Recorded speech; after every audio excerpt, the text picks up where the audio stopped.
Pontualmente às 2 da tarde, estamos aqui ao vivo em definitivo para mais uma edição do nosso Todo Mundo Faz Live, esse encontro semanal todas as quintas-feiras, 2 da tarde aqui na nossa arrobinha Orfeu Digital, certo? Eu sou Marcos Lauro, muito prazer, seja muito bem-vindo, seja muito bem-vinda à nossa programação, nosso encontro semanal. Hoje é dia 21 de maio de 2020, certo? Segundo o calendário romano. Lembrando que o rapper 50 Cent hoje está valendo R$ 2,80, né? O rapper 50 Cent nunca teve seu trabalho tão valorizado aqui no Brasil, valendo aí R$ 2,80. Como eu falei, nosso encontro semanal, toda quinta-feira às 2 da tarde, aqui nesta arroba. Depois esse vídeo vai para o YouTube, né? Para quem não tem Instagram ou não pôde comparecer nesse horário. Sei que é um horário ruim para quem está trabalhando e tudo mais. Mas pelo menos a gente não pega aquele caos das lives, né? Estamos aqui tranquilos e tudo bem. Nessa primeira meia hora eu vou receber o Marcelo Alite, ele que deve entrar daqui a pouquinho aqui para ser chamado para a nossa live. Ele que é um dos responsáveis e curador do Inédit Brasil, Festival de Documentários Musicais anual, que chega ou chegaria à 12ª edição em 2020. Vamos saber o que está acontecendo com o Inédit. E na sequência, a gente desliga o Marcelo e liga a Gláucia Nasser, cantora. A gente vai falar também sobre como esse período está impactando a música, né, dela, a carreira dela, o que está acontecendo, quais são os planos, se tem plano, se não tem, enfim, a gente vai conversar sobre isso, tá bom? Deixa eu ver aqui se o Marcelo já entrou para a gente já começar. O Marcelo ainda não, o Marcelo está a caminho, hein? Deve ter pegado algum congestionamento aí pelos cabos de fibra ótica deste país. Vamos dar mais um tempinho. A Glaucia já tá aí. Glaucia, daqui a pouquinho eu chamo você, tá? Foge não. Fica aí, fica aí. Daqui a pouquinho a gente bate um papo. Também o Maurício Gaia está na área. O Maurício Gaia que também é, vamos dizer assim, do corpo técnico do Inédit Brasil. Ele que também faz parte do festival. Já está aí online também. Tem mais gente entrando. E aí a gente aproveita esse momento também para chamar algumas pessoinhas aqui, né? Para mandar uns convitinhos aqui, não custa nada, né? Vamos convidar aqui umas pessoas para que elas possam também adentrar. Chamei aqui o próprio Alite aqui, vamos ver. Vamos ver se ele aparece, tá bom? Então é isso, toda quinta-feira, 2 da tarde, sempre na primeira meia hora, eu converso com alguém ligado à comunicação, não necessariamente jornalismo, pode ser entretenimento, pode ser, enfim, o Alit entrou aqui. E aí na segunda meia hora eu converso com alguém da música, certo? Vamos conclamar a presença. Então, mandei, hein? Mandei, hein? Toca! Opa! E E aí, a- e malandro? aí, mano, tudo bom? Tudo bem, cara? Estamos aí juntos, porém isolados. Juntos, porém isolados, mais juntos do que nunca, porém mais isolados do que nunca. E aí, cara, como é que tá o seu dia a dia aí? Tá conseguindo se manter guardadinho aí? Como é que tá? Tô, cara, eu tô fechado aqui há 2 meses, né? Já faz um pouco mais, 2 meses praticamente. E, enfim, bem, com bastante responsabilidade, assim, e na minha, assim, trabalhando muito, tô trabalhando demais, já era mesmo uma época que eu fico bem recluso, trabalhando, enfim, preparando o festival e essas coisas, então não tem, assim, a vida não mudou muito, né? Assim, muda aquela coisa à Tá. noite, pô, que você vai ver um show, que você vai encontrar os amigos, vai tomar uma cerveja ali no fim de semana e tal, mas tirando isso, minha vida não mudou muito não, cara. Entendi, entendi. Bom, em primeiro lugar, claro, obrigado por ter topado aí, ter comparecido Obrigadíssimo pelo virtualmente aqui ao nosso convite. papo. Muito bom. Cara, antes da gente entrar de fato no Inédit Brasil, eu queria que só você repassasse aí rapidamente um pouco da história do festival. Ele não é, claro, um festival brasileiro, né? Ele não nasceu aqui. Então, como é que é um pouco a história até chegar no Inédit Brasil? Então, eu morei muitos anos em Barcelona. Eu fui morar em Barcelona em 94 e aí em 2008 chegou a crise econômica, né? Aquela famosa crise que devastou a Europa, que, enfim, foi a que o Lula chamou de marolinha, que ia chegar uma marolinha aqui e tudo isso. Sim. E aí, enfim, eu tinha programa de rádio, perdi o programa de rádio, perdi meus clientes, eu era publicitário e tudo isso, enfim, fiquei numa situação muito difícil. E aí decidi, eu conheci o pessoal do INET, já era fã, acabei conhecendo eles numa mostra de cinema brasileiro que a minha namorada na época estava produzindo em Barcelona. E aí perguntei, cara, como é que é isso de levar o Inédit para o Brasil? Vocês já fazem no Chile e tal? E aí eles me explicaram um pouco como funcionavam as coisas e tal, e eu vim para cá e para tentar, fizemos o primeiro do jeito que deu, assim, perdemos dinheiro, putz, foi muita perda, muitas perdas, Uhum. né? Mas aí já no ano seguinte a gente ganhou um edital da Natura Musical, e aí a gente conseguiu pagar a dívida do ano anterior, conseguiu realizar um festival, e aí a partir daí entrou também a Petrobras no ano seguinte, e aí começou a desenvolver assim o festival, e nessa a gente já fez 11 edições aqui no Brasil. Exatamente, muito legal. Uma história muito legal, né? Que a gente percebe como que uma ideia boa, uma ideia bem organizada também vai crescendo, né? Apesar de todas as dificuldades e tudo mais, né? Tem uma coisa Hum. que é muito legal assim do Inédit, é que o Inédit ele funciona em forma de rede e não em forma de franquia. Isso permite Hum. a gente uma série de liberdades. E é isso que permitiu a gente sobreviver ao Brasil, de certa forma. Porque você pode ver, por Sim. exemplo, eventos muito mais importantes, né? Como, por exemplo, o Sonar, que a gente até se encontrou no Uhum. show do Chemical Brothers, né, na última Verdade. edição que teve aqui em São Paulo. E o Sonar não consegue se manter, né? Uhum. Justamente porque tem uma série de atribuições muito estritas deles, o orçamento é muito maior, enfim, a necessidade de você dançar conforme a música no país que você tá é muito importante.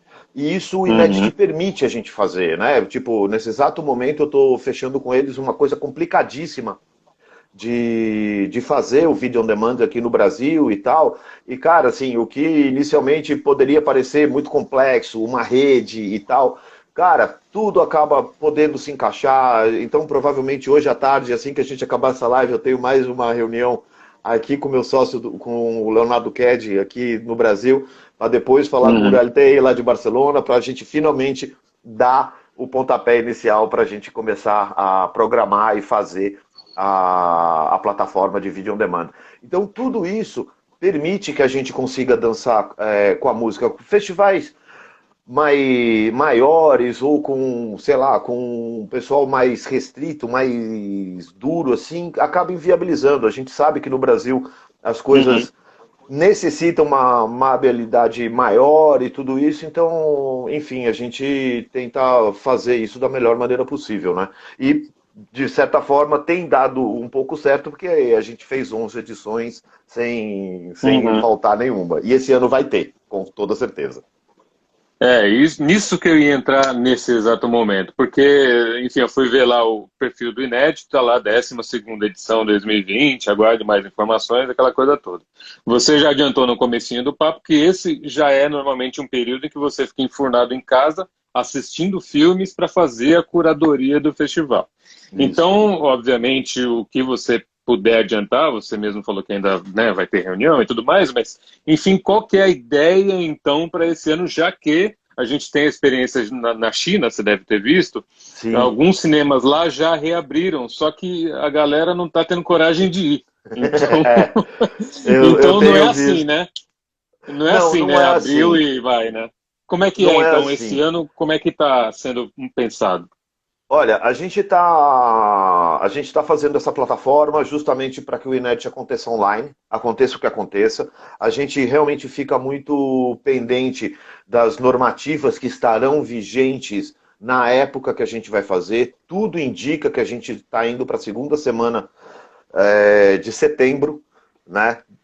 Tudo indica, assim, eu ainda não tenho a data exata, mas tudo indica que Uhum. será o início de setembro. Enfim, a gente está falando com o SESC, a gente está falando com a SPCine, com a Cinemateca, né, que agora tem essa grande novidade maravilhosa, né, desse ser execrável que vai trabalhar na Cinemateca. E, Sim. enfim, a gente vai ver. A ideia é de que a gente faça algumas sessões presenciais. A gente acha que a gente vai conseguir colocar 1/3, por exemplo, da capacidade da sala, ou seja, um cine-sesc que cabem entre 280 e 300 pessoas.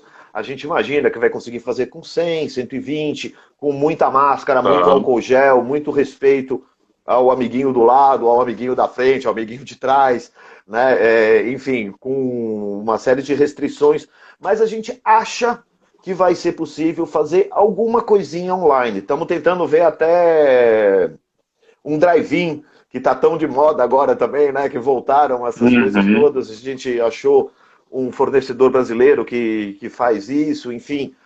Fisicamente não é muito interessante para a gente, que pô, o cara está no outro extremo de Interlagos, enfim, é realmente longe geograficamente da onde a gente costuma fazer. Eu não estou dizendo que nós não faríamos em Interlagos, e sim, Sim. é uma hipótese, mas, enfim, a gente está vendo outras sessões. Por exemplo, poderia ser muito legal fazer um drive-in no Memorial da América Latina, né? Tô dando ideias, assim, realmente a gente não sabe, mas, assim, o que sim a gente sabe é que a gente vai fazer uma plataforma online, o festival estará online para o Brasil inteiro, a gente vai restringir o IP de cada filme só para o Brasil, vai ter muito provavelmente um limite de views por filme. Isso faz parte dos acordos e dos contratos que a gente tem, enfim, inicialmente recebido assim, de propostas no mundo inteiro. Então deve rolar uma coisa assim. A gente ainda não sabe se vai poder fazer grátis ou a gente vai ter que cobrar justamente para poder restringir um pouquinho esse acesso. Quando eu digo cobrar, eu estou falando de R$ 1 ou R$ 2, não estou falando de mais que isso. Né? Eu sei que isso ainda assim dificulta, porque você gera uma passarela de pagamento, você gera assim, você exige do coitado do espectador que ele tenha um cartão de crédito, ou que ele tenha alguma conta em banco e coisas assim, mas é isso que a gente deve fazer para esse ano. Então, assim, online com toda certeza, e dependendo das normativas vigentes para a data que for acontecer, que inicialmente nós estamos trabalhando com setembro, a gente vai tentar fazer, mas por enquanto, cara, muito online, fique em casa, não se contagie, fique na sua, o negócio vai ficar cada vez mais difícil, assim, essa curva de contágio, ela tem tendido a crescer, então realmente o Brasil está muito engateando nessa coisa de conter a curva de contágio. Então, realmente fica muito difícil da gente saber se vai conseguir ou não fazer isso. Mas o festival vai rolar. Sim, não, é perfeito. É sensacional ouvir isso e de uma maneira tão animada também. Pô, é a vontade de realizar. Pô, você tem isso, a gente está ligado já. Mas essa questão da sala, para mim, parece que precisa de algum tipo de logística a mais, porque tudo bem, você vai colocar 1/3 da sala ali, as pessoas espalhadas, né? Mas a gente sabe a dificuldade que é contar com o bom senso alheio também, né?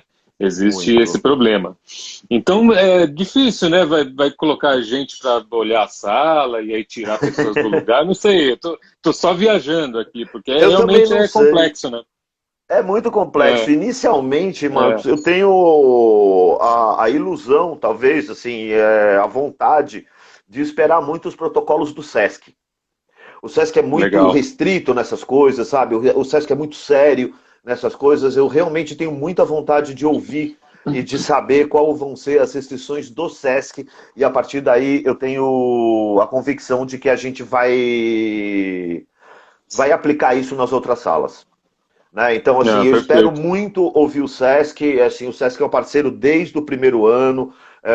O Sesc, inclusive, colabora com a gente economicamente. Esse ano, assim, a gente ainda realmente não sabe. Quando a gente estava realmente negociando as coisas, foi quando tudo isso aconteceu, então a gente realmente não sabe se vai contar financeiramente com o Sesc, mas o que sim a gente tem conversado, aí já não com a GEAC, né, com a central do Sesc, mas com o Cine Sesc, que é a nossa casa Sim. querida, do Gilson, da Simone, da Grazi, todas essas pessoas que a gente gosta tanto, a gente vai ver com eles qual vai ser esse protocolo e certamente a gente vai aplicar o mesmo protocolo do Sesc a todas as salas, que eu acho que vai ser a melhor coisa a se fazer. Não, perfeito. O Sesc foi um grande termômetro, inclusive para a gente que atua mais diretamente na música, né? Porque até então a gente estava acreditando, não, acho que vai dar para continuar com um show pequeno, não, acho que vai dar para, né? A gente estava com essa. É, Aí quando o Sesc fechou, a gente falou, não, realmente não vai dar não. para fazer nada. Mas é responsabilidade, é isso, não tem muito o que fazer. Eu lembro que no comecinho da quarentena, vocês começaram ali com algumas ações online, linkando documentários que já fizeram parte de edições anteriores e que estão online, né?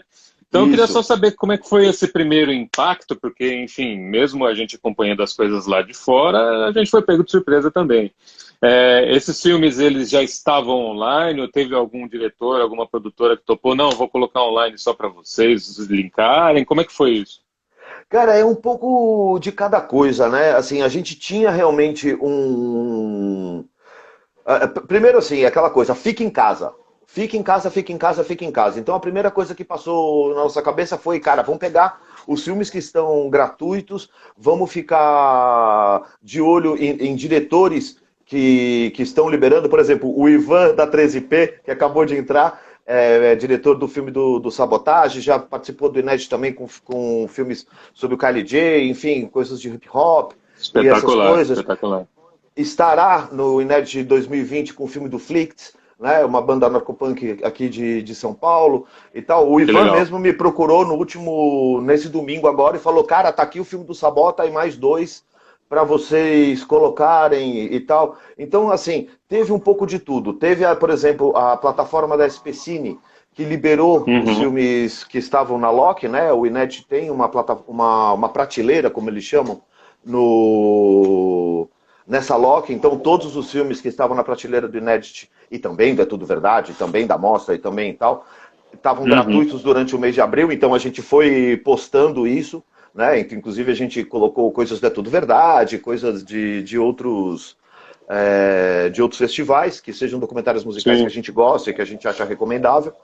E também outros que estavam já online, como o que eu postei hoje, a Linha Fria do Horizonte, que participou da competição de 2014, que é um filme ótimo e tal. Esse já estava liberado. Então eu estou com uma lista grande e todo dia eu vou postando um, sempre com essa filosofia.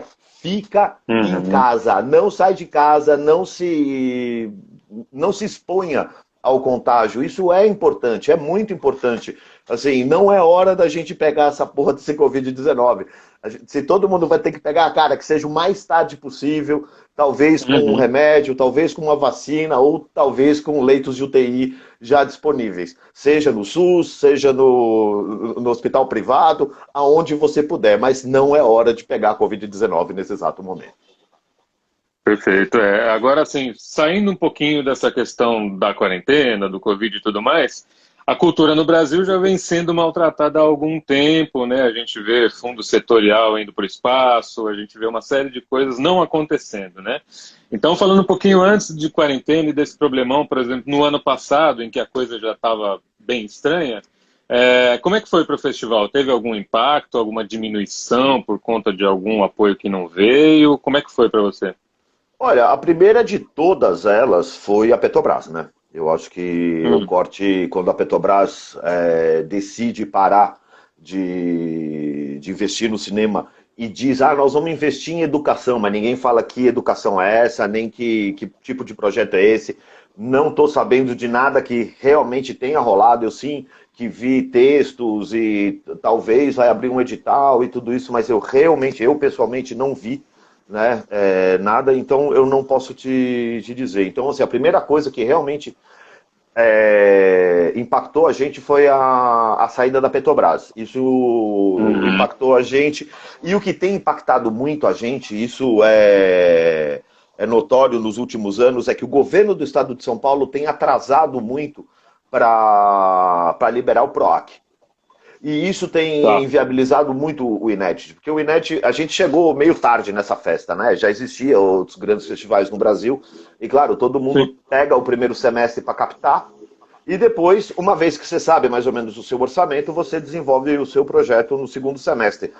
O segundo semestre já estava todo ocupado, então o Inédit foi procurando aí o seu lugarzinho, a gente já fez março, abril, maio, junho, não sei o quê, e a gente acabou chegando no mês de junho, e se achou aí no mês de junho. Então, claro, para você fazer um festival no mês de junho, você tem que ter o dinheiro antes, cara. Sabe? Você tem que ter a grana antes. Você precisa poder se programar, planejar o seu festival. E isso é muito difícil, né, pra gente. Então, isso realmente impactou muito. Então, assim, o governo do estado de São Paulo, e não é nem a administração do Dória, isso já vem de antes, né? Isso já vem do tempo do Alckmin, depois, quando trocou o Alckmin pelo Márcio França, ficou aquela coisa, ai, quem vai assinar cultura? Aí vai o babaca do Alckmin se candidatar à presidência, só para o infeliz do Márcio França ir lá e passar caneta. Só que para isso a gente perdeu o mês de março de captação. Isso impactou muitíssimo na gente, muitíssimo, né? Então, esse tipo de coisa acaba impactando. No fundo, Marcos, o que impacta mais a gente é a falta de regularidade das instituições públicas. Se as instituições públicas fossem regulares, fala assim, cara, realmente o PROAC vai abrir todo dia 21 de março, né? Para poder já captar em março, abril, maio, até o dinheiro acabar. Que a Rouanet aconteça a mesma coisa, que os editais funcionem de uma maneira mais rigorosa, né? Isso ajuda muito, sabe? A continuidade, sabe? Isso é muito importante, porque todo o resto, cara, é um desespero. É um desespero porque acaba causando muitos problemas econômicos, de planejamento, de todo tipo, né? Então, era isso, assim, eu acho que para política cultural, o que realmente é importante é constância, né? Obviamente, dinheiro ajuda, pô, pra caramba. Quanto mais grana tem, melhor, pô, claro que sim. Mas constância é quase tão importante quanto o dinheiro. Exato. Às vezes até porque a gente mesmo reclama, muitas vezes, do próprio mercado devido a uma certa desorganização do mercado, né? As pessoas não administram muito bem as coisas e tal, mas também depende dessas ferramentas externas. Se as ferramentas não estão organizadas, o mercado também vai ficar essa loucura, né? Cada hora é uma regra, cada hora é um período, um prazo, e aí vira essa loucura que você está dizendo, né? É complicado mesmo. Com certeza, com certeza. Ô, Marcelão, eu queria dar uma pausa nas tretas agora. Falar. Eu queria que, até porque o nosso tempo já está quase acabando também. Enfim, eu sou frequentador do festival há muitos anos, enfim, já fui até como palestrante um ano e tal. Verdade. Foi bem legal. Participei de uma mesa lá. E aí eu estava lembrando dos filmes que eu já vi no festival. É lógico que são centenas, e é uma loucura lembrar de tudo. Mas teve dois que me vieram à cabeça assim na hora. O primeiro, e aí se você lembrar deles, eu queria que você comentasse também, até claro. Porque você é esse cara super envolvido na curadoria da coisa. O primeiro, por algum motivo curioso, me veio à mente aquele Sonita. Lembra desse? Da menina claro. Afegã? Que é a história de uma menina afegã refugiada no Irã que se torna rapper e vai estudar nos Estados Unidos. É uma loucura esse filme. O que você lembra dele, assim, que você tem na cabeça, assim? Cara, essa é uma história engraçada, assim. Esse filme, se eu não me engano, ele passou em outro festival aqui no Brasil.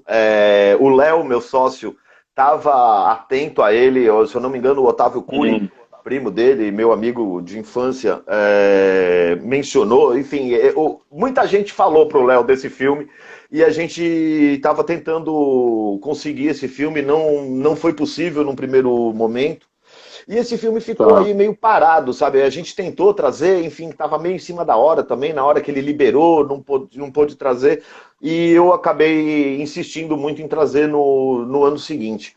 Eu acho um filme fantástico, assim, porque ele traz muitas coisas. Ele primeiro traz uma questão da adoção, né? É uma menina que mora enfim, numa casa de acolhida, né? Ela nunca consegue ser adotada, então ela acaba fazendo 17 anos dentro dessa casa de acolhida. E ela começa a cantar rap, enfim, e dentro das condições dela, né? Ou seja, de que ela é obrigada a casar com uma. Não, ela não pode escolher o marido dela, que ela, enfim, ela tem uma Sim. condição de mulher num país muçulmano, enfim, uma série de coisas, e que. Não, vou dar o spoiler e tal, porque você já falou, ela de certa forma Bora. é, entre aspas, adotada por uma assistente social americana que trabalha no Iraque, e vendo esse rap todo que ela faz, ela vai para os Estados Unidos estudar música e, enfim, consegue se desenvolver muito mais, né, dentro da sua arte e tudo isso. Então é uma coisa muito bacana, assim, é um filme muito forte, assim, em Uhum. todas os temas que são abordados ali são muito fortes, né? Então, assim, é um filme muito, muito poderoso, assim, é um dos meus favoritos, assim, dessas histórias do Inédit. Sim, e aí o segundo, que é um troço genial, esse filme eu achei espetacular, que é aquele Zivan Makes a Punk Festival. Que é, eu vou só dar a sinopse aqui, você manda ver. É um cara da Sérvia, do interior da Sérvia, que resolve fazer um festival de punk. E aí, bicho, é uma tragicomédia documental. É um documentário de tragicomédia. Esse filme, como é que foi pra você? É muito louco esse filme. Olha, é que é uma coisa engraçada. Da mesma forma que o Sonita, que você falou antes, ele passou, se eu não me engano, no Docs Barcelona, que é um outro festival de documentários de Barcelona, não musicais, mas de documentários assim gerais. E por esse motivo o Barcelona acabou o Inédit de Barcelona acabou não passando, né? Eu Hum. acabei vendo esse filme, enfim, por outras vias. Mas esse, o Sivan Makes a Punk Festival, ele estava no festival de Barcelona e eu, quando fui ver, cara, eu falei, não tô acreditando, cara. Assim, é raro um filme que eu passo tanta vergonha alheia quanto esse, que assim, tudo dá errado, assim, tudo. O cara nunca fez um planejamento na vida, né? E ainda chama de festival internacional porque tem uma banda que é do outro lado da fronteira, sei lá da onde, sabe? É Sim, realmente uma loucura aquilo. Assim, eu gosto muito, muito desse filme, porque é uma espécie de anti-herói, anti-festival, anti-filme. É o filme que você não faria, porque tudo deu errado. Normalmente a galera faz filmes de coisas que deram certo, né? Mas assim, a galera foi sim. fazer o filme de uma coisa que deu errado, mas completamente errado. Foi muito bom. E a frase final dele, assim, é maravilhosa. Assim, esse spoiler eu não vou dar, porque assim, realmente a sensação que ele fica no final, assim, é maravilhosa. Assim, porra, bicho. Realmente Cara, muito é bom. muito bom. Esse filme é muito bom, cara. Esse filme é muito bom. E o Inédito também tem como marca, a gente tem mais 2 minutinhos aqui, Marcelão, vamos nessa. Vamos lá. Tem como marca também os eventos ao vivo, né? As apresentações de bandas que ou são retratadas em documentários ou estão ali naquele contexto, né? Isso é muito legal também, né? Tem muita coisa legal. Assim, eu acho que o fato do Inédit ser um olhar para o mundo através dos olhos da música, isso nos permite ver muitas coisas, assim, nos permite um leque de assuntos muito, muito abrangentes. E isso é muito legal, porque, de certa forma, também dá um enfoque ao momento atual. Né? Agora mesmo, nesse Hum. lockdown que a gente está e tal, ainda não está sendo visto pelos documentários, mas, por exemplo, toda a curadoria que a gente foi fazendo durante esse ano, o tema era imigração. Era Olha imigrante, só. seja legal, ilegal, ou seja, o fato de você não pertencer ao lugar onde você mora, ou, enfim, de você se adaptar, ou você incorporar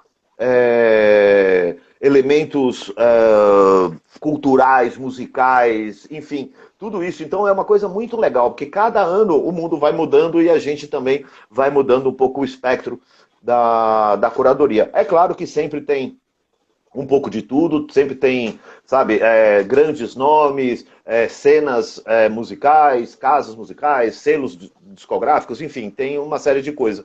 Mas essa coisa do Inédit ser olhar o mundo através dos óculos da música, eu gosto muito e isso acaba permitindo a gente fazer uma programação bem interessante.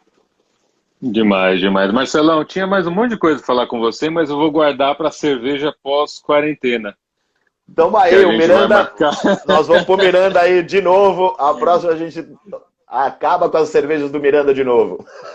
Demais. Marcelão, fiquei muito feliz de ouvir toda essa história, todo esse contexto do Inédit, que em 2020 vai estar presente, seja drive-in, seja sala com acesso restrito, seja online.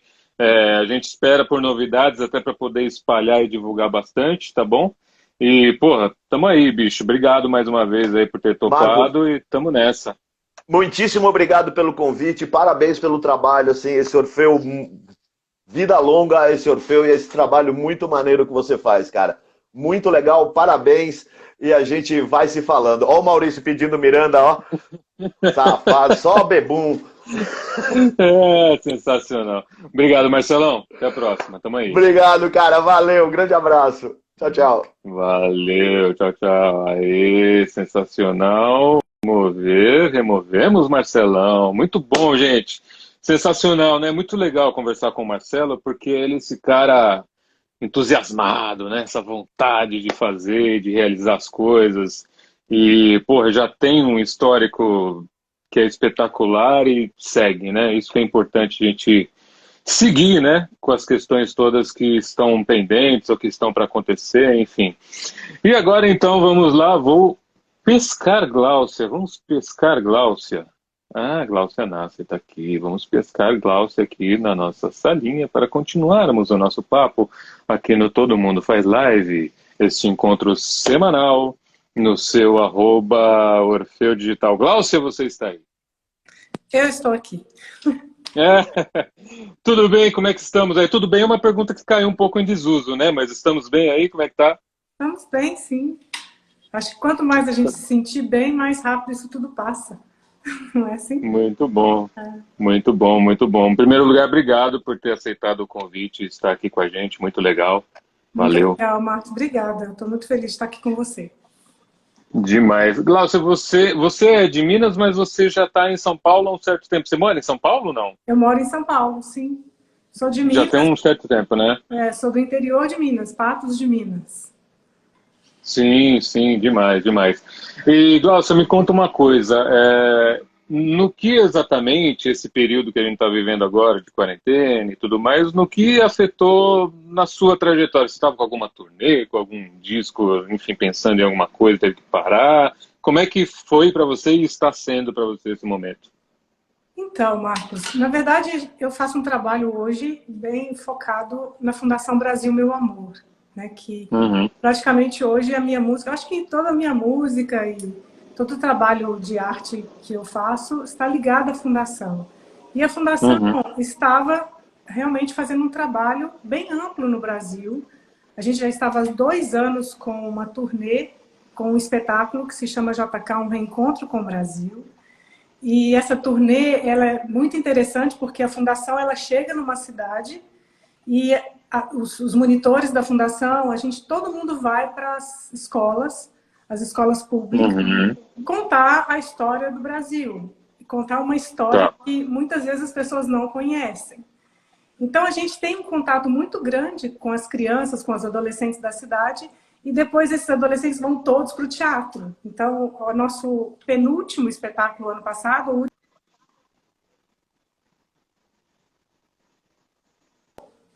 e nós enchemos o Teatro Castro Só deu uma travadinha 2 noites com meninos da rede pública, e foi uma coisa encantadora. Assim. Então, é um trabalho de realmente despertar nos adolescentes, né, o sentimento pelo Brasil, mostrar como o Brasil é grande e como a gente precisa ser grande para fazer um grande país. E assim, lindo mesmo. E depois fizemos Porto Alegre. Esse ano a gente já estava iniciando a nossa turnê quando veio aí o coronavírus e disse, não, agora é em casa. Então, assim, realmente houve um certo corte, mas assim, fez também com que todos nós da Fundação tivéssemos um tempo também, sabe? Porque foram 2 anos muito, assim, muita coisa acontecendo, muitas cidades e tudo isso vindo. Imagina. Então, acho que é um momento para a gente se reestruturar também. Uhum. Não, perfeito, perfeito. Eu já volto nessa questão, enfim, da história do Brasil e da sua ligação com o JK, que é muito forte, né? Você faz esse trabalho de algum tempo. Enfim, eu estava dando uma pesquisada no seu YouTube, eu vi um vídeo bem interessante lá, vi alguns vídeos bem legais, mas um especificamente, em que você fala sobre essa questão da cantora versus artista, né? Não sei se é exatamente versus, mas é uma relação. Você até cita como exemplo o Ney Matogrosso, né? Que Sim. se diz artista e não Não, cantor, né? Queria que você explorasse um pouco isso, porque isso é uma visão interessante, né? De como se ver, né? Como artista e tudo mais. então, engraçado que foi realmente o Ney Matogrosso que me chamou a atenção para isso. Porque logo Uhum. no início da minha carreira, se é que eu posso chamar de carreira, eu não gosto muito desse nome. Eu acho que no É mesmo? início da minha caminhada na música, eu ficava buscando o que, que é o papel do cantor, o que é o papel da cantora. E, assim, existe diferença entre entretenimento e outra coisa? E o que, que é essa coisa? É arte? Uhum. Mas o como ser artista e não cantora, né? E eu lembro que eu sou uma menina da roça, né? Então, assim, a minha ligação com a arte, com a cultura, ela veio tardia, né? Eu tive muita ligação Tá. com as coisas da natureza e tem uma ligação profunda, mas a arte veio depois, a cultura veio depois. E aí eu me lembro de ouvir isso do Ney, e um belo dia eu estava aqui em casa lendo um artigo sobre o Matisse, e tinha uma exposição dele aqui na Pinacoteca. E eu saí com duas amigas, Uhum. que tá até aí assistindo a gente, que é a Miriam. A gente pegou o carro e nós fomos lá para ver a Pinacoteca. Mas o que me chamou a atenção, é porque não para de entrar mensagem, o que me chamou a atenção foi que o Matisse, ele desmanchou um quadro dele 22 vezes. E ele recomeçava a mesma pintura. E aí perguntaram para ele, mas por que você fez isso com esse quadro? E ele disse, porque todas as vezes que eu terminava o quadro e olhava para ele, eu não sentia o que eu gostaria que as pessoas sentissem ao olhar esse quadro. Aquilo me chamou muita atenção e a gente foi para lá. E foi interessante, Marcos, porque quando eu fiquei de frente a esse quadro, eu esvaziei minha cabeça e, assim, fiquei realmente ali em contemplação, e era uma natureza morta que eu falava, gente, mas o que tem nesse quadro? Se eu continuasse pensando, eu não ia compreender o que estava nesse quadro. Então, era uma Uhum. natureza morta onde os objetos pareciam estar assentados em algum espaço, em algum lugar. Mas, no fundo, não estava tudo no ar. Quando eu comecei a comungar com esse quadro, e tinha um vaso que puxava todos os outros elementos para cima, pelo menos assim eu senti. E eu fiquei ali Uhum. diante daquele quadro e esse vaso foi me puxando junto. E quando eu vi, eu não tinha peso, Marcos. Eu não tinha. Eu estava numa leveza e eu não queria mais sair da frente desse quadro. E ali eu acho que houve uma iniciação, sabe? Uhum. O artista, ele nasceu para fazer o outro sentir alguma coisa que sem a arte dele não é possível ser sentida. E o que eu percebo muito quando se está fazendo arte verdadeira é que as pessoas saem de uma forma diferente do que elas entraram. Seja num espetáculo, seja numa exposição, seja num filme. Né? Recentemente assisti o filme, estava falando de filme agora, do Maria Madalena, né? Que é esse último filme. É incrível, você não sai igual. Se a gente realmente comunga com Jesus, Uhum. naquele filme com Madalena, nunca mais a gente é igual, porque existe uma coisa ali que nos Sim. passa e a gente se torna melhor. Então, nessas reflexões, assim, e também com toda a trajetória dentro da fundação, porque a gente tem um diretor-geral que é realmente um filósofo diferenciado, assim, eu comecei a perceber que o artista, ele é alguém que vai provocar o outro a ser melhor. Se não for isso, ok, mas é entretenimento, é outra coisa, está num outro caminho, Tá. está numa outra direção, que é válida, mas é diferente. Né? Entendi. Não, é uma visão interessante. E hoje existe essa discussão muito forte, muito ferrenha, sobre o papel do artista nesse momento em que a gente vive agora, tanto de Brasil quanto de coronavírus, tudo, né? Sim. E muita gente se coloca de uma maneira muito firme, dizendo que é obrigação do artista se posicionar, porque se ele não se posicionar, ele está sendo conivente com X ou Y. Como é que é isso para você? Um artista, ele deve se posicionar? Existe essa obrigação? Ou deve ser algo natural da parte dele? Como é que é isso para você? Então, Marcos, eu acho que não posicionar também é posicionar. É diferente, assim, porque quando eu não me posiciono nesse momento politicamente, assim, nem contra nem a favor, e não é porque eu concordo com tudo e nem é porque eu discordo de tudo. Eu não posiciono porque eu acho que o Brasil tem que dar um avanço nisso. A gente está, olha, eu não sei há quanto tempo, a gente deve ter mais ou menos a mesma idade, talvez ser mais jovem que eu, não sei. Mas assim, há quanto tempo que nós estamos num pêndulo? A gente vai de um lado, a gente vai do outro. A gente vai de um lado, a gente vai do outro. A gente vai na esquerda, Sim. a gente vai na direita. A gente vai, sabe? E a gente não sai do lugar. Então, assim, o não posicionar é dizer eu não estou nem do lado da direita e eu não estou nem do lado da esquerda. Eu acho que a gente precisa encontrar uma terceira via, Marcos. E essa terceira via, ela só vai ser encontrada quando a gente fizer a nossa mudança. Porque, assim, nada me tira de que o Brasil chegou na situação que chegou, porque a gente se tornou egoísta demais. A gente fez de tudo um grande negócio. Essa que é a verdade. A gente perdeu a nossa humanidade em tudo. Então, assim, se a gente ficar nesse pêndulo e não buscar olhar um pouquinho acima de tudo, e sabe, uma terceira via, ela existe. E ela está dentro de algo tão... Parece lúdico, parece uma utopia, mas eu não consigo conceber um país onde a grande maioria não recebe o que precisa, o mínimo. Sabe? Olha o que o pessoal de Paraisópolis está passando. Gente, isso não tem sentido. Não deu certo. E não deu certo nem do lado da esquerda e não deu certo do lado da direita. A gente não conseguiu caminhar. Então, existe uma terceira via que eu acredito, porque já foi vivido no Brasil isso. E aí que a nossa história faz a coisa mudar dentro da gente, né? Essa ligação minha com a época do JK, que assim, a direita e a esquerda falaram juntas, entende? A direita entendia que a esquerda tinha coisas para colaborar e a esquerda entendia que a direita também tinha. Isso foi a construção de Brasília. A gente teve Niemeyer, comunista. E qual o problema de ser comunista? Fala para mim. E a gente tinha o Israel Pinheiro, que era de direita. E me diga, se alguém é tradicional, qual o problema da gente respeitar? Mas os dois têm que caminhar junto, porque um tem para ensinar para o outro. Né? Às vezes, uma pessoa muito de direita, como a gente está vendo no Brasil agora, não consegue perceber o valor da arte, da cultura e do patrimônio. E isso vai sendo destruído. Se no lugar de brigar com a gente, com os artistas, com o pessoal que compreende o patrimônio, com o IFAM, por exemplo, e tivessem desmandado e falar como a gente pode fazer para fazer isso juntos, no momento em que o Brasil olha para a saúde.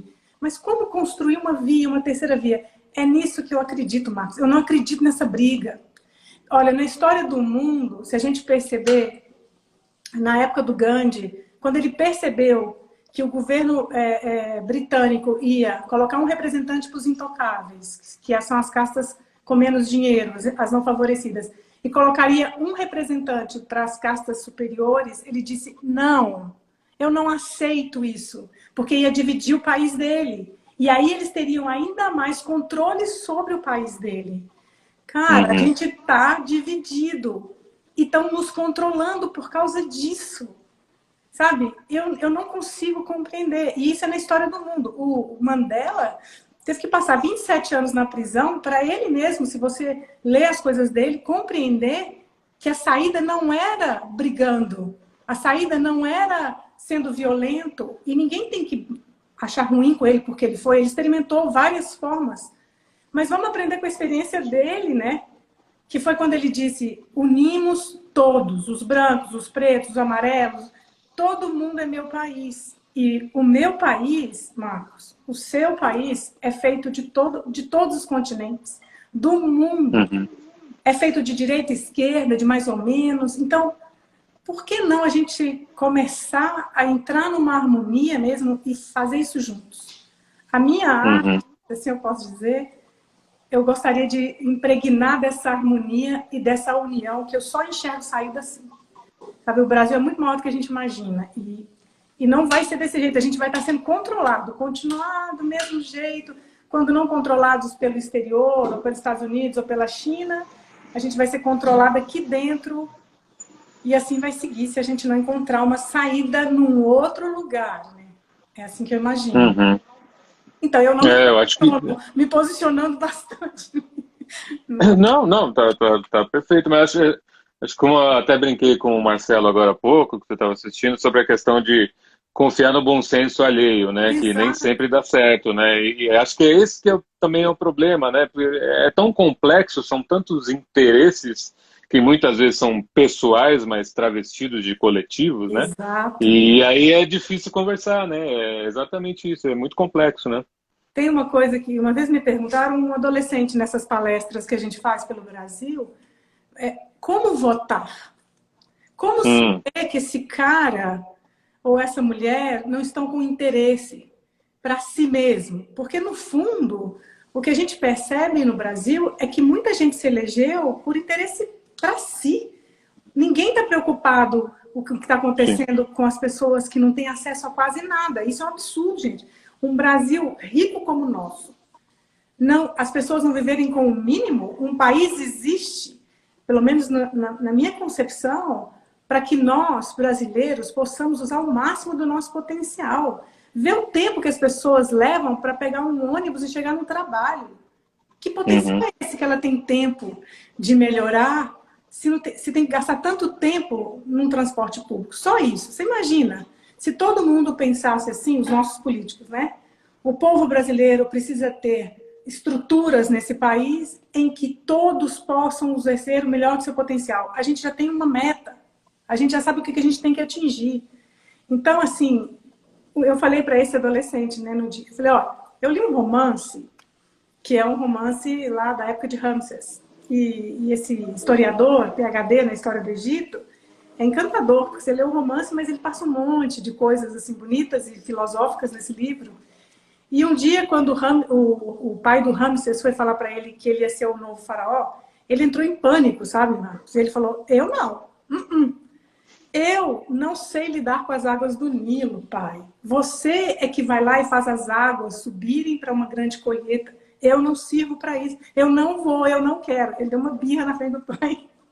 E aí ele falou assim, filho, só os incapazes e os insensatos querem o poder. Só os incapazes e os insensatos querem o poder.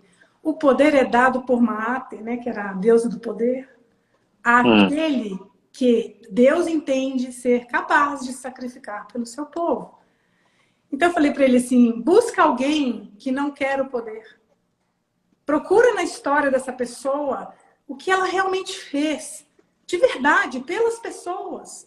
Sabe, quando ela se movimentou, eu não consigo conceber um país em que a gente não cuide junto deles, sabe, Marcos? Eu não consigo conceber um país em que a gente não faça a nossa mudança, né? Se a gente quer um país justo, um país harmônico, a gente vai precisar de encontrar essa justiça e essa harmonia dentro da gente.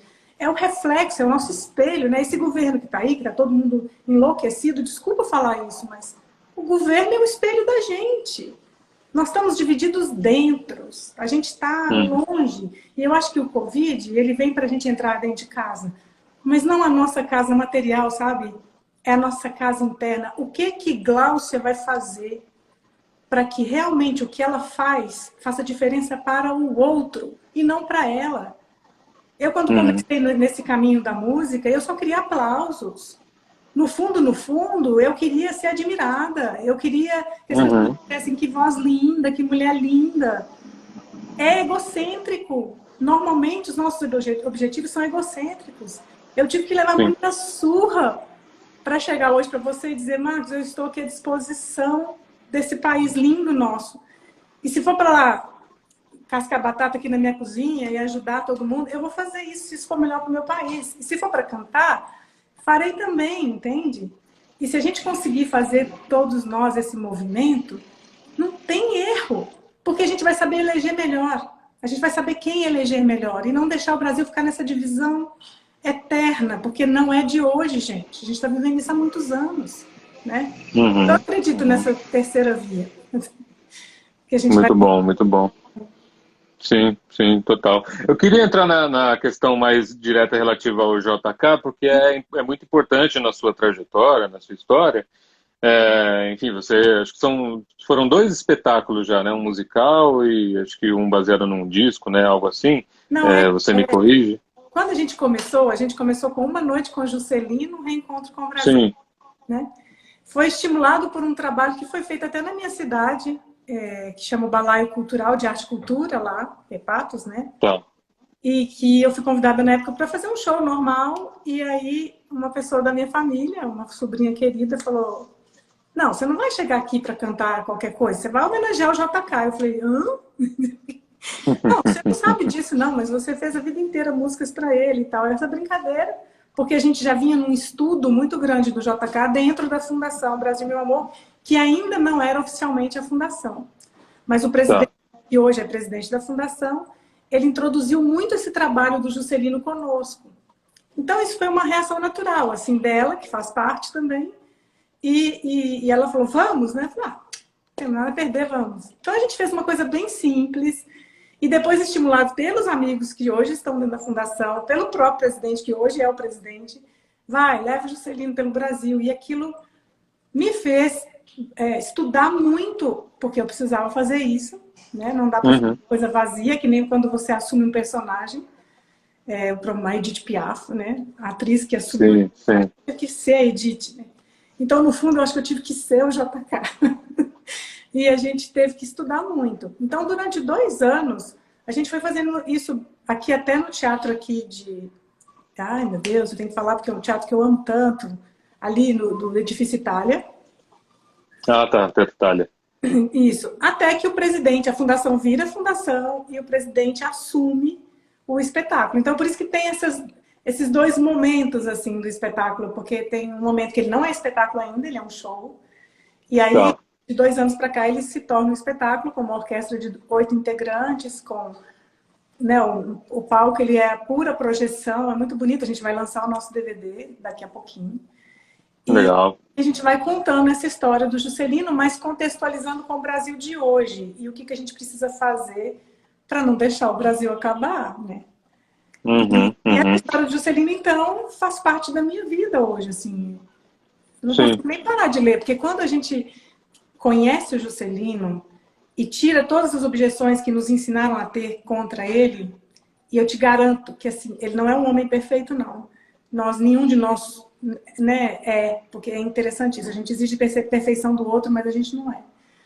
Mas a maior parte das objeções não são verdade, é interessante isso. E a pesquisa da Fundação é profunda a respeito disso. Né? Não é uma coisa que tira da cabeça e fala: eu acho. Não, pesquisa. E a gente vê um momento do Brasil onde tudo dava certo. Né? A gente estava com o Roberto Menescal há pouco tempo numa live da Fundação, porque todos fazem live. Então, todo mundo faz live, é impressionante. Então, o Roberto Menescal falou pra gente, ele fazia com que a gente se sentisse grande. E a gente acreditava tanto nele que a gente acabou fazendo coisas grandes. E é esse o clima da época. Era o presidente do sorriso, era o presidente da confiança. Né? Quando ele foi fazer a Belém Brasília, né? Que instigaram ele a fazer a Belém Brasília, ele falou, gente, quando algo é feito dentro da fé das pessoas, ninguém é capaz de destruir. E eles fizeram a Belém Brasília numa época que o Brasil não tinha nada, não tinha nem motor. Né? Assim, cruzaram tiraram o norte do isolamento, que era uma penúria, e ninguém pensa sobre isso. Ah, por que levou Brasília para o centro? Porque o Brasil está no centro do Brasil. E no centro do Brasil, todo mundo converge. E fazendo isso, ele deslocou o desenvolvimento para um lugar onde era só pobreza. Muita pobreza, muito isolamento. Mas se a gente olhar com os olhos de São Paulo, do Rio, de própria Minas, a gente não vai reconhecer esse lado do Brasil que sofria, assim como hoje a gente não está reconhecendo o lado do Brasil que sofre. E a gente tem muitos muitas pessoas no Brasil, não só JK, você pegar Dom Pedro II, gente, José Bonifácio, quantos outros, né? Quem trabalhou com JK na Sudene, ai Jesus, o nome dele sempre me foge a hora que eu preciso dele. Ah, cadê a Leia para me ajudar? O Alessandro Furtado. Manda a colinha. Furtado era de esquerda, um economista de esquerda. E ele chegou ao presidente um ano antes do terminar o mandato. Presidente, eu tenho a solução para o Nordeste, a Sudene. E foi feito. E o JK era de esquerda? Até hoje, sinceramente, eu não sei. Porque tem gente que fala que ele era da direita, outros falam que era da esquerda, outros falam que ele era do centro. Eu não acho que ele era nada disso. Ele era um homem que trabalhava pelo país. E ele pegava todo mundo que estava a fim de trabalhar e falava, vem, não importa, comunista, vem também. Não tem problema. Mas ele tinha esse olhar pelo Brasil. O que acontece com a gente quando a gente estuda JK? E te falo, esse conhecimento meu vem de 5, 6 anos atrás, como eu te falei. Entendi. Quando eu comecei a estudar, pegar todos os biógrafos, as próprias biografias dele, estudar, o que aconteceu comigo? Eu passei a ser uma pessoa que só vive, respira, canta o Brasil. Eu só quero trabalhar pelo Brasil. Ele escraviza a gente. Eu lembro um dia que um amigo meu me ligou, eu tava no meu quarto, eu atendi o telefone, eu estava muito brava com o JK, porque foi uma coisa assim de mudança. De paradigma de vida, sabe? Porque a gente começa a compreender o Brasil de uma outra forma. E é isso que os heróis fazem pelos adolescentes, né? Porque a gente quer coisa grande. E ele me fez amar muito o Brasil. E aí eu falei para ele que minha relação com o JK já não era só de amor, era de ódio também, porque eu não conseguia fazer mais nada que não tivesse um viés para que o nosso país seja um grande país, como ele merece ser. Então, acabou que, assim, fazer um espetáculo fora do espetáculo JK, para mim ficou difícil, sabe? Porque a gente comunga com uma energia que a gente não quer deixar de comungar mais. E colocar isso à disposição de todos, né? Sim, sim, perfeito.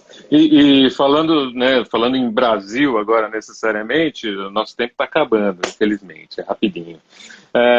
Eu perguntei uma vez, agora falando mais especificamente de música e de Minas Gerais, né? Eu perguntei uma vez, fui entrevistar o Loborges e tal, eu perguntei para ele sobre essa questão do som de Minas, né? Se ele acreditava que tinha um som de Minas Gerais, assim, que você ouvisse e reconhecesse na hora.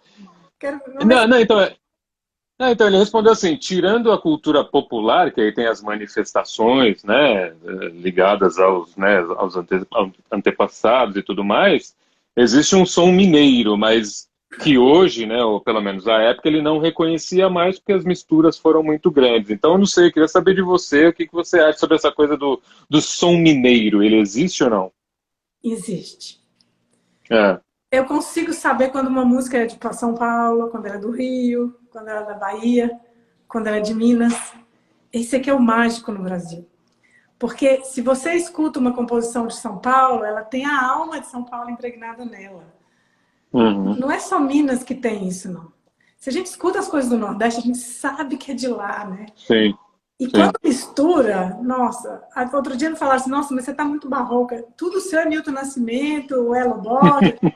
Eu falei, então que seja. Porque é esse som de Minas que vem desses grandes mestres, né? O Beto Guedes, meu Deus, esse homem tem cada composição. Ele é, assim, quando dá o primeiro acorde, a gente já sabe que é de Minas. Um dia, fazendo uma composição com o Paulo Daflin, que é o maestro do nosso espetáculo, que não sei se você o conhece, mas é um grande violonista, trabalha com Bethânia e tudo. O Paulinho e eu fizemos uma composição juntos, ele fez um acorde, eu falei, nossa, agora você foi lá e abraçou o Milton. Porque existem esses acordes dissonantes que não são os mesmos dissonantes da bossa. Que é interessante.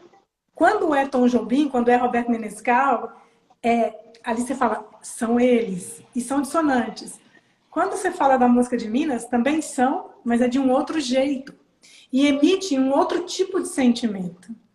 E a gente pode comungar e fazer isso tudo virar uma coisa só, né? Como uma grande turmalina, assim, que tem várias cores. Demais. Mas o Brasil é isso para mim, né? Mas existe, demais. existe o som de Minas. Bonito. Glaucio, nosso tempo acabou. Daqui a 20 segundos o Instagram vai desligar na nossa cara. Obrigado, viu? Eu que te agradeço o convite. Foi muito bom te conhecer. E vou continuar aí te seguindo, viu? Então, vamos nos seguindo e aí a gente vai fazendo, todo mundo vai fazendo live e vai ficando essa coisa aí. É isso aí, querido. Obrigado, viu? Ó, beijo, obrigada. Tudo de bom, valeu.